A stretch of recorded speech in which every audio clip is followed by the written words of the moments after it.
Hoy es difícil ser de Chivas. El Club Deportivo Guadalajara es uno de los equipos de fútbol más importantes, influyentes y trascendentes de todo el país, de México. Y esto pues se debe a varias cosas, por su alta popularidad, por su ya muy conocida tradición de jugar únicamente con futbolistas mexicanos, o pues también por ser uno de los más ganadores del país.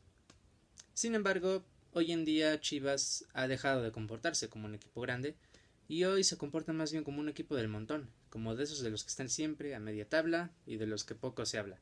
Aunque no, Chivas siempre da de qué hablar, no importa lo mal que esté. Sin embargo, hoy para el aficionado es difícil hablar de estos temas, porque hoy en día Chivas está por el suelo prácticamente. Por eso digo que hoy es difícil ser de Chivas. Y hoy nos vamos a encargar de explicar qué fue lo que llevó al Club Deportivo Guadalajara a esta situación en la que hoy está, a este abismo en el que hoy está. Entonces, hoy vamos a hablar de por qué Chivas, de por qué hoy es difícil irle a las Chivas. Así que sin más demora, hablar de fútbol.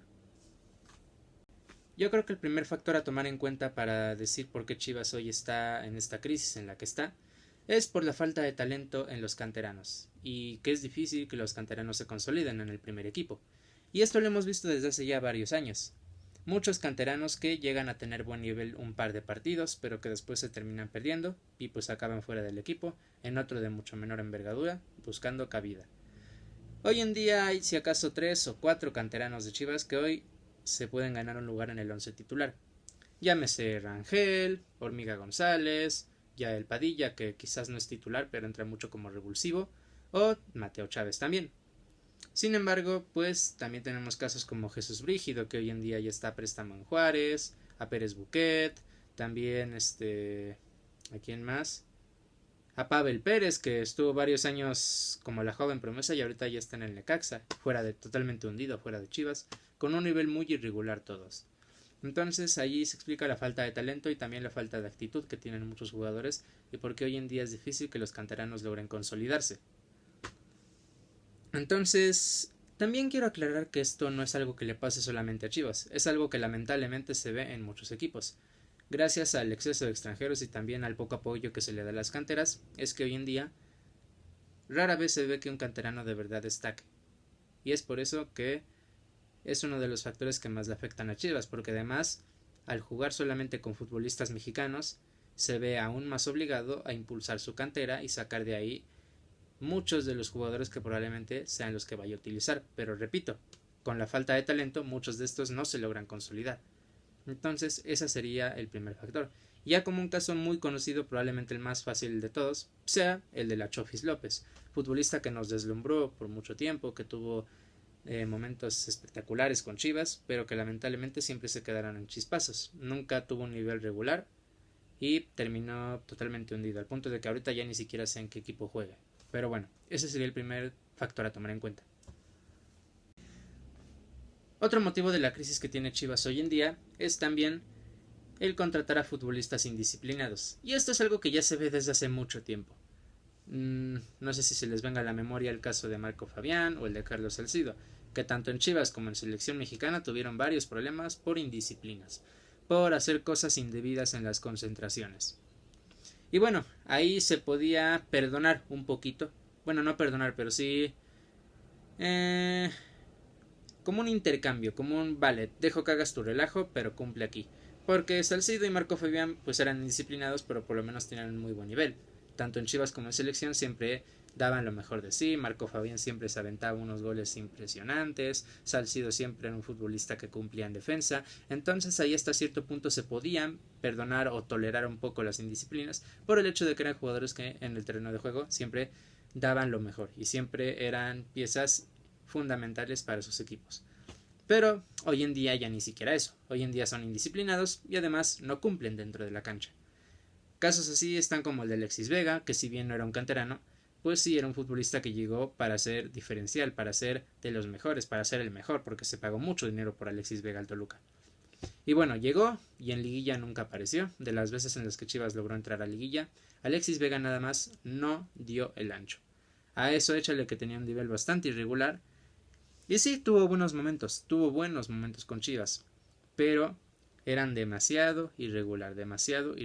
Y a eso échale sus indisciplinas y constantes muestras del poco amor que le tenía el equipo. Indisciplinas podemos hablar cuando se fue a una fiesta con Uriel Antuna en plena pandemia, y en su último torneo, como en medio de una crisis tan mala como la que estaba teniendo el equipo en ese torneo, se fue junto con Cristian Calderón a echar el ajo y hacer cosas en la concentración de Toluca que pues es mejor no mencionar, por respeto más que nada. Entonces sí, a eso échale, como ya les dije, el poco compromiso que demostraba.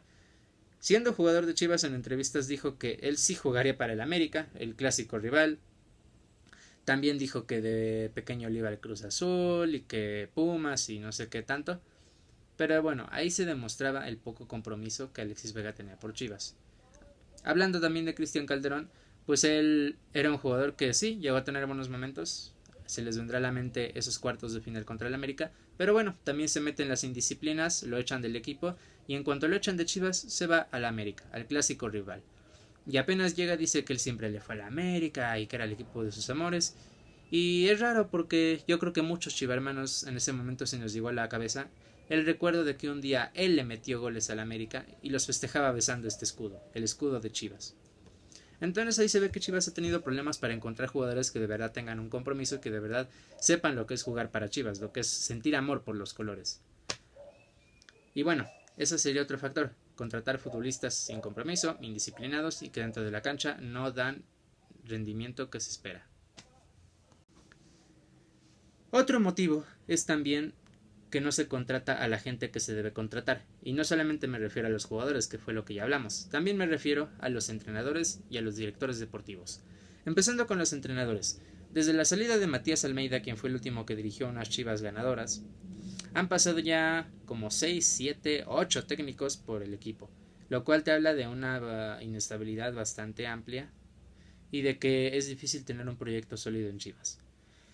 Han habido entrenadores que se fueron porque daban muy malos resultados y otros que se fueron, más que nada últimamente, por no tener compromiso ni ganas de hacer las cosas. Y para esto hay dos ejemplos puntuales: Veljko Paunovic y Fernando Gago. Con Paunovic, pues se podrá decir lo que quieran. Se podrá decir que nos clasificó una final, se podrá decir que demostraba mucho amor por el equipo, que le hablaba muy bien a los aficionados y que nos hizo tener fe con volver a salir campeones. Pero como sea, al final del día, él se fue por su propia voluntad y se fue porque ya no quería seguir en el equipo. Y bueno, por lo menos con él esperó a que se terminara el torneo para irse. Sí, se bajó del barco, pero por lo menos tuvo la decencia de esperarse a que se terminara el torneo. Pero no podemos decir lo mismo de Fernando Gago. El argentino dirigió a Chivas durante un torneo y durante su segundo torneo le dio totalmente igual que el equipo estuviera en medio de una mala racha, ya que a medio torneo dejó el equipo tirado para irse a Boca Juniors a su primera oferta. Y todavía el muy descarado decía que mentía en las conferencias de prensa diciendo que no tenía ninguna oferta y que nadie lo había llamado, pero bueno, se terminó yendo a Boca Juniors. Y ahí se ve otro entrenador que no tenía el compromiso ni las ganas de estar en el equipo. Es por eso otra de las razones, porque además ya también le das razones a los rivales para burlarse de ti. Razones de que gente que traes, gente que a la primera oportunidad se va. Y eso frustra bastante porque es gente que no tiene ganas de estar aquí, gente muy buena y todo, porque Paunovic era un muy buen técnico. Y a eso también entra el tema de Fernando Hierro, un director deportivo que fue quien trajo tanto a Paunovic como a Fernando Gago. Pero ¿qué pasa? Que en el verano de este año que acaba de terminar, pues recibe una oferta del fútbol de Arabia y decide irse de aquí, dejando pues otra vez el equipo en medio de una situación bochornosa. Es ahí que se ve otra vez gente sin compromiso. Ahora ya no solo entrenadores ni jugadores, los propios directivos se van por mano propia. Entonces eso te habla de que la gestión del dueño del equipo está siendo lamentable. Y a eso llegamos al último punto del video. Si a alguien tenemos que señalar de toda la crisis que tiene hoy en día Chivas, es a Amaury Vergara. Este presidente, que desde el fallecimiento de Jorge Vergara se ha encargado de dirigir a Chivas en prácticamente todo, en tanto directivos, fichajes y todo lo demás. Y la verdad es que su gestión ha sido verdaderamente lamentable. ¿Por qué? Porque desde que tomó el mando de Chivas, que fue desde 2020, la verdad es que son pocas las veces en las que se trae un fichaje, que se hacen mercados de fichajes buenos. Si acaso ese mismo, que fue el primero que dirigió, fue el único que yo consideré decente, donde trajeron muchos jugadores que de verdad se ve que sacaron la cartera. Pero fuera de ahí no, los mercados de Chivas siempre quedan a deber. Siempre falta que se traiga algún jugador y realmente pocas veces creo que algún aficionado de Chivas se sienta satisfecho con el mercado de pases que se hizo. De eso de primera, porque también es cierto que hoy en día es difícil encontrar futbolistas mexicanos buenos que puedan llegar a Chivas, pero de eso hablaremos en otro video. A eso hay que echarle la tradición de jugar con puros mexicanos, que es de nuevo, hace más difícil contratar buenos futbolistas, porque tienes que encontrar futbolistas mexicanos buenos y que además quieran venir a Chivas. Ya hace la tarea bastante complicada desde ahí, pero sigue sin ser excusa para los malos manejos que ha hecho Amaury Vergara. A eso también hay que echarle pues el hecho de que contrata gente sin ningún compromiso, que está bien. Yo en su momento aplaudí totalmente y me ilusioné cuando llegó Fernando Hierro, porque era un director deportivo que yo había trabajado con selecciones nacionales, que ya había tenido experiencia muy buena y que era alguien que prometía bastante. Pero el problema fue que nuevamente se fue por mano propia. Entonces eso te da una muestra del pésimo manejo que está haciendo Amaury, porque año tras año Amaury Vergara se encarga de sepultar aún más el legado de Jorge Vergara. Y está bien, muchos me podrán decir que Jorge Vergara tampoco es que haya dejado mucha huella en Chivas, pero por lo menos él le ponía un poco más de ganas, se veía que tenía amor por la institución. A Amaury Vergara ni siquiera le gusta el fútbol. Entonces, pues bueno, la crisis de Chivas tiene nombre y apellido: Amaury Vergara. Yo creo que con eso se puede resumir todo. Así que el día de hoy ya repasamos las diferentes razones por las que Chivas hoy en día está por los suelos. ¿Por qué es que los rivales, el Atlas, ese rival que antes no nos llegaba ni a las uñas de los pies, hoy ya nos puede hablar de tú a tú? Y el América, quien era nuestra discusión, quien era nuestro clásico, hoy ya nos ha dejado bastante atrás. Ya no somos la sombra, ni una sombra de lo que éramos antes. Entonces, esas son las razones por las que Chivas hoy en día está así. Desde falta de talento, jugadores indisciplinados, directivos sin compromiso, mala gestión del dueño. Y bueno, realmente el futuro hoy en día es incierto. Ya luego haré un video explicando qué podemos esperar del equipo en este torneo, pero la verdad es que hoy en día el futuro luce muy desalentador. Así que bueno, díganme qué opinan. ¿Creen también que es momento difícil para ser chivermano? Acá en los comentarios los leo. Gracias por estar aquí, nos vemos pronto.